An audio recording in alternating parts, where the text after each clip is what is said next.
সভা এবং ছাত্র আন্দোলনের কমিটি গঠন। আলহামদুলিল্লাহ, যুব আন্দোলনের ছাত্র সমাজের যুব আন্দোলনের দায়িত্বশীলরা সবাই অনেক জায়গায় হালকা করছে, ওরা আসতেছে রাস্তায় আছে, এর জন্য একটু বিলম্ব হচ্ছে।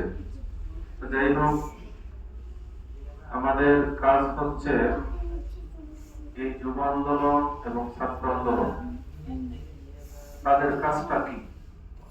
তাদের কাজ হচ্ছে যেহেতু ইসলামী যুব আন্দোলন, তাদের কাজ হচ্ছে আল্লাহর জমিনে আল্লাহর হুকুমের চেষ্টা করা, আল্লাহর জমিনে আল্লাহর হুকুম কায়েম করার চেষ্টা করা। আমাদের কাজ হচ্ছে চেষ্টা করে যাব, বাকিটা আল্লাহ পাক করবেন।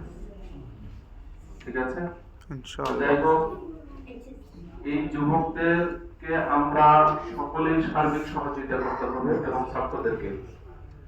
আজকে আপনারা জানেন যে নিমতলা থেকে অগ্রহায়ণের মাহফিলে আলহামদুলিল্লাহ যে আমরা অন্তত পক্ষে এই নিমতলা হালকা থেকে এক গাড়ি আলহামদুলিল্লাহ এবছর আমরা চরমনার ময়দানে গেছি। থেকে প্রায় 15 জন নতুন সাথী, 17 জনের মতো নতুন সাথী গেছে, এর মধ্যে প্রায় 10-12 জন যুবক। আলহামদুলিল্লাহ তারা যে গেছে, ওইখান থেকে আসার পরে তাদের কিছু পরিবর্তন আল্লাহ পাক দেখাইতেছে। যেমন তারা 5 ওয়াক্ত নামাজ চেষ্টা করে এখানে এসে পড়ার জন্য। এখানে পড়তে হবে এরকম কিছু না, যেগুলো মসজিদে আল্লাহর মসজিদে নামাজ পড়তে পারে।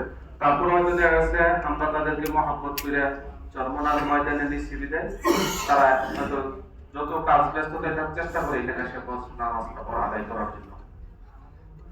আসলে যে সব যুবকদেরকে আমরা দেখেছি শুক্রবার ছাড়া অন্য সময়